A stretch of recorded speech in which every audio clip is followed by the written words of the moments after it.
Friends, कैसे हैं आप सब। मुझे उम्मीद है कि आप लोग अच्छे नहीं बल्कि बहुत अच्छे होंगे। टाइटल पढ़ के आपने जान लिया होगा कि मैं किस बारे में बात करने जा रही हूँ। मुझे पूरी उम्मीद है आपको मेरा वीडियो ज़रूर पसंद आएगा। फ्रेंड्स, अपने पिछले वीडियो में मैंने आपको वट सावित्री व्रत कथा के विषय में बताया था। इस वीडियो में मैं आपको ये पूजा कैसे करनी है उसका सबसे आसान तरीका बताने जा रही हूँ। फ्रेंड्स, सबसे पहले मैं एक बात कहना चाहती हूँ कि जैसे आप लोगों के यहाँ प्रथा और रीति रिवाज चला आ रहा हो, उसी को फॉलो करना चाहिए। देखा देखी यूट्यूब में या फिर देखा देखी किसी और के, उसमें कोई नई चीज़ ऐड या डिलीट नहीं करनी चाहिए। थोड़ा बहुत फेरबदल आप कर सकते हैं, आप कुछ ज़्यादा सामान चढ़ाना चाहते हैं वो बात तो ठीक है, लेकिन अगर आपने देखा देखी कुछ ज़्यादा ही उसमें चेंजेस कर दिया तो वो ठीक नहीं है। ऐसा इसलिए ठीक नहीं है क्योंकि आप लोगों ने पहले सुना भी होगा कि कुछ चीज़ें जो सालों दर सालों चली आती हैं, कुछ चीज़ें जो पीढ़ी दर पीढ़ी चली आती हैं, उनमें अगर अपने आप फेरबदल की जाती है या फिर कोई नई चीज़ की जाती है तो कुछ ऐसा भी कहा जाता है कि वो चीज़ सहाती नहीं है। तो फिर अगर कुछ नहीं भी होता हो तो भी हम रिस्क क्यों उठाएं। तो इसलिए जैसा रीति रिवाज हो उसे ही फॉलो करना चाहिए। हाँ, जो लोग इस पूजा को कभी नहीं किए हैं और उन्होंने अपने घर में पूछ लिया है, किसी को उनके इस पूजा को करने में कोई आपत्ति नहीं है और वो अगर पूजा करना चाहें तो वो इस वीडियो को देखकर पूजा कर सकते हैं। और वैसे भी जब देखा देखी लोग गलत चीज़ें करना सीख जाते हैं, कोई नॉनवेज खाना सीख जाता है, कोई ड्रिंक करना सीख जाता है, तो देखा देखी हम अच्छे काम क्यों नहीं कर सकते। इससे कोई नुकसान नहीं है। तो मैं अपना वीडियो स्टार्ट करती हूँ। फ्रेंड्स, इस वीडियो के एंड में मैं आपको अपनी पहली वट सावित्री पूजा की कुछ पिक्स दिखाना चाहूँगी, इसलिए मेरा वीडियो अंत तक ज़रूर देखिएगा। प्लीज़ इसे स्किप मत कीजिएगा। अब मैं आपको स्टेप बाय स्टेप एक एक चीज़ बताती हूँ।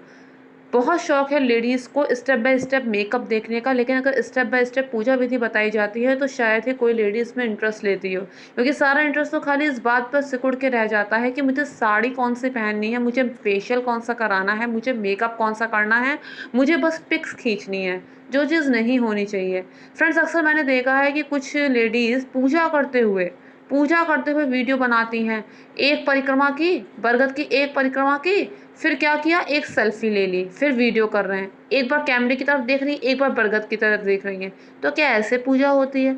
और दूसरी बात, कुछ लोग ये हवाला देते हैं कि नहीं, हम लोगों को पूजा करना सिखा रहे हैं। फ्रेंड्स, जो लेडीज़ें पूजा करेंगी ना, वो कोई केजी में पढ़ने वाली औरतें नहीं होंगी। अगर आप लोग एक बार उनको बता देंगे, एक फ़ोटोज़ दिखा देंगे पहले की, तो उन्हें समझ में आ जाएगा कि ये पूजा कैसे करनी है। उसी टाइम पे अपना ध्यान भटकाकर जो आप वीडियो बनाते हैं उससे आपको वाहवाही तो नहीं मिलेगी, क्योंकि सबको पता है कि दिखावा क्या होता है और असली श्रद्धा क्या होती है। हाँ, आपके कुछ व्यूज़ ज़रूर बढ़ जाएँगे। तो इस चीज़ को थोड़ा-सा ध्यान रखना चाहिए। पूजा करें तो केवल पूजा करें, काम करें तो केवल काम करें, सोएँ तो सिर्फ़ सोएँ। यानी कि जो भी काम करें एकाग्र चित्त होके करें। तो मैं अपना वीडियो आज का स्टार्ट करती हूँ। सबसे आसान तरीका वट सावित्री पूजा को करने का। सबसे पहले आपको एक बरगद की डाल को मंगाना है। उस दिन 1 दिन पहले मंगा लीजिए। उस दिन का पता नहीं चला कोई लेट करे, लतीफ़ करे, तो उससे अच्छा यही है कि 1 दिन पहले से आप डाल मंगा के रख लें। किसी भी कलश के ऊपर, यहाँ मैंने बोला है किसी भी कलश, यानी पीतल का है तो पीतल का कलश, स्टील का है तो स्टील का कलश, तांबे का है तो तांबे का कलश, मिट्टी का है तो मिट्टी का ही कलश। मिट्टी के कलश में जल भर के, किसी भी कलश में जल भर के, उस कलश की गर्दन पे एक कलावा बांधकर उसमें जल भरकर बरगद की डाल को उसमें रख दें। इतना तो समझ आ गया होगा। उसके बाद आपको क्या करना है, बरगद की डाल को उसमें रखने के बाद आपको वहाँ पर गौरजा रखनी है। गौरजा गाय के गोबर से बनी हुई होती है, उसके अंदर सिंदूर भरा जाता है। अक्सर जो सुहागन महिलाएं होती हैं, लगभग सभी सुहागन महिलाएं अपने पूजा वाले स्थान पर गौरजा ज़रूर रखती हैं। अगर नहीं रखती हैं तो अब से रखना शुरू कर दीजिए। गाय के गोबर से बनी होती है गौरजा। गाय का गोबर उपलब्ध नहीं है तो तुलसी के गमले में की जो मिट्टी होती है उसी से गौरजा बनाई जाती है। और जो बड़ अमावस की जो गौरजा है वो उसी दिन बनाई जाती है एकदम फ्रेश, और उसके बाद उसे बरगद के पेड़ के नीचे छोड़ देते हैं। अगर घर में पूजा कर रहे हैं तो उस गौरजा को तुलसी के गमले में वापस रख देते हैं। यानी कि बड़ अमावस में जो आप गौरजा की पूजा कर रहे हैं वो गौरजा वापस पूजा के स्थान में नहीं रखी जाती। तो जैसा कि मैंने आपको बताया, आपको कलश में बरगद की डाल रखनी है, उस कलश के पास ही आपको गौरजा रखनी है। उस गौरजा को आपको एक रुमाल, जैसे जैसे मैं सामान बता रही हूँ वैसे वैसा आप सामान लिख लीजिए। आपको एक रुमाल के ऊपर गौरजा रखनी है और उस गौरजा के पास आपको सुहाग का सामान चढ़ाना है। सुहाग के सामान में मुख्य तौर पर चूड़ी, बिंदी, आलता, शीशा कंघा, ये सब चीज़ें होती हैं। उसमें और चीज़ें आप ऐड या डिलीट कर सकते हैं। कुछ लोग उसमें पाउडर ऐड कर देते हैं, पॉन्ड्स के छोटे-छोटे आते हैं, गुलाब जल ऐड कर देते हैं, जो भी चीज़ें आप उसमें ऐड करना चाहें कर देते हैं, लेकिन चूड़ी, बिंदी, आलता ये मेन होती हैं, ये सामान तो उसमें ज़रूर ही होना चाहिए। तो मैंने आपको बताया कि गौरजा के पास आपको सुहाग का सब सामान रखना है। उसके बाद आपने भोग के लिए जो पूड़ी बनाई है और बरगद बनाया है, बरगद जो गोल-गोल बनाए जाते हैं, आटे में गुड़ को मिलाकर, आटे में गुड़ का भूरा मिलाकर, मोवन डालकर जो बरगद बनाए जाते हैं गोल-गोल, जैसे बरगद के फल होते हैं उसी तरह से गोल-गोल बनाए जाते हैं, तल के निकाल लिए जाते हैं। वो आपको पूड़ी और बरगद, 5 पूड़ी और 12 बरगद गौरजा के पास रखने हैं। उससे थोड़ी-सी जगह पे अपनी कोंच के लिए, अपने लिए 5 पूड़ी और 12 बरगद रखने हैं। कुछ लोग उसे सीख में पिरो के भी रखते हैं, तो कुछ लोग ऐसे भी रख देते हैं, एक ही बात है, ज़्यादा किच-किच में नहीं पड़ने का।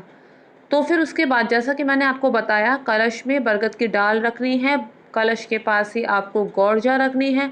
गौरजा में सिंदूर आपने चढ़ा दिया होगा या फिर आप चढ़ा दीजिए। गौरजा में सबसे पहले सिंदूर भरा जाता है ना, तो गौरजा में सबसे पहले सिंदूर चढ़ा दीजिए। वहाँ पर गौरजा के पास जो आपने पूड़ी और बरगद रखा है वो आपने रख दिया है, गौरजा के पास आपने सुहाग का सामान रख दिया है वो आपने रख दिया है। अब उसी के बगल में अपनी कोंच के लिए 5 पूड़ी और 5 बरगद आपने रख दिए हैं। अब 1 खरबूजा गौरजा के पास रख दीजिए और 1 खरबूजा आप अपने पास अपनी कोंच के लिए वहीं उसी स्थान पर थोड़ी-सी दूर हटकर, गौरजा से थोड़ा दूर हटकर वहाँ पर रख दीजिए। अभी लास्ट में मैं आपको फ़ोटो दिखाऊँगी तब आपको सब समझ में आ जाएगा कि मैंने कहाँ पर कौन-सी चीज़ रखी है। अब उसके बाद आपको दीपक जलाना है। यहाँ पे तेल का दीपक जलेगा। बहुत सावधानी से दीपक जलाइए कि दीपक जलता रहे। अक्सर ऐसा होता है कि हवा के माध्यम से दीपक बुझ जाता है या फिर कुछ इस तरह से हो जाता है, तो मन में वहम मत पालिए, अपनी तरफ से कोशिश कीजिए कि दीपक ना बुझे। बाकी जैसा भगवान, हवा जैसे चल रही है भाई वैसा ही होगा। अब उसके बाद आगे आपको क्या करना है, उसके बाद आपको आपने आपने अपना सर ढक लिया होगा। उसके बाद आपको खड़ा होकर घूमकर यानी परिक्रमा करके, पहले एक परिक्रमा लेनी है, एक चना बरगद की डाल पे रख देना है और आचमनी से एक छोटे चम्मच से थोड़ा-सा जल चढ़ा देना है। फिर आपको एक परिक्रमा और लेनी है, फिर चना बरगद की जड़ पे या फिर जहाँ बरगद की डाल आपने स्थापित की है वहाँ रख देना है और आचमनी से थोड़ा-सा जल चढ़ा देना है। इस तरह करते-करते आपको 12 बार घूमना है और इस तरह से घूम-घूम के आपने 12 चने और 12 चम्मच में जो जल था वो आपने बरगद को चढ़ा दिया है। कहा जाता है इस तरह से आपने बरगद को निमंत्रण दिया है। अब उसके बाद रात भर भीगे हुए चावल का पीस के जो आपने अइपन तैयार किया है हल्दी मिला के, वो अइपन आपको कलश में थोड़ा लगाना है। कलश में चाहे तो आप स्वास्तिक बना लें। बरगद की जो डाल आपने लगाई है उसके पत्तों-पत्तों पे लगाना है। थोड़ा-सा सिंदूर का टीका बरगद की डाल के पत्तों-पत्तों पे लगाना है, उस कलश में लगाना है। अब इसके बाद आपने तेल का दीपक तो जला ही दिया था, उसके बाद आपको कच्चे धागे से माला बनानी है, 2 माला, एक छोटी-सी माला गौरजा के लिए, 12 धागों 12 धागों की एक माला बनेगी गौरजा के लिए और 12 धागों की एक माला बनेगी अपने खुद के लिए। वो आपको वहीं पे जहाँ आपने अपनी कोच का सामान रखा है, अपनी माला वहाँ रख देनी है और जो आपने गौरजा की छोटी माला बनाई थी, वो गौरजा को ऊपर से पहना देनी है। फूल आदि चढ़ा देना है, कोई और फल जो आपके पास अवेलेबल हो वो चढ़ा देना है, कोई मिठाई आपके पास अवेलेबल हो आपको वो चढ़ा देनी है। उसके बाद आपको फिर से परिक्रमा करनी है। इस बार आपको कच्चे धागे से परिक्रमा करनी है। ये जो सूत का कच्चा सूत होता है, कच्चा धागा होता है, उससे आपको बरगद के तने पे लपेटना है या फिर बरगद के डाल में लपेटना है घूमते हुए, 12 बार घूमते हुए। अब आपको इस तरह से 12 परिक्रमा करनी है कच्चे धागे को लपेटते हुए। आपकी परिक्रमा पूरी हो गई, आप बैठ जाइए। उसके बाद आप आरती कीजिए। कहा जाता है कि बरगद के पेड़ पे ब्रह्मा विष्णु महेश इन तीनों का वास होता है। आप आरती कीजिए, शिव जी की कीजिए, विष्णु जी की कीजिए। आरती करने के बाद आप कथा कह लीजिए। वट सावित्री की व्रत कथा मैं आपको सुना ही चुकी हूँ। कथा कहने के बाद आप प्रणाम करिए। उसके बाद आपको जो बरगद में ग्रीन कलर का एक छोटा सा फल होता है उसे छीलकर एक फल 12 चनों के साथ निगलना है, पानी के साथ आपको निगलना है। 12 चनों के साथ जो हरे रंग का छोटा-सा फल बरगद में होता है, उसे आपको निगलना है। उसे निगलने के बाद आपने जो अपनी कोंच में बरगद रखे हैं, उसमें से एक बरगद उठा के खाना है, उसके बाद पानी पीना है, उसके बाद आपको सुहाग लेना है। सुहाग लेने का क्या तरीका होता है? 7 बार सिंदूर अगर आपको गौरजा में चढ़ाना है, तो 5 बार उससे अपनी माँग में भरना है। एक हाथ से आँचल आपको पकड़े रहना है और इस तरह से आपको सिंदूर अपनी माँग में लगाना है। उसके बाद आपको क्या करना है? सुहाग लेने के बाद आपने जो माला अपनी 12 धागों वाली चढ़ाई थी, उस माला को गौरजा में छुआकर आपको पहन लेना है। इस तरह से उसके बाद आपको जो अगर आपके पास कोई छोटा पंखा अवेलेबल हो, जिससे हाथ से पंखा किया जाता है, उससे बरगद को थोड़ी देर पंखा झलना है। बरगद के पैर दबाने हैं। इसका मतलब ये होता है कि अगर आप बरगद के पेड़ पर हैं, तो उसके तनों को पैर समझकर इस तरह से दबाइए। और अगर आपने बरगद की डाल रखी है, तो कलश जिस पे ऊपर बरगद खड़ा है, उसे ऐसे दबाइए कि जैसे आप उनके पैर दबा रहे हैं।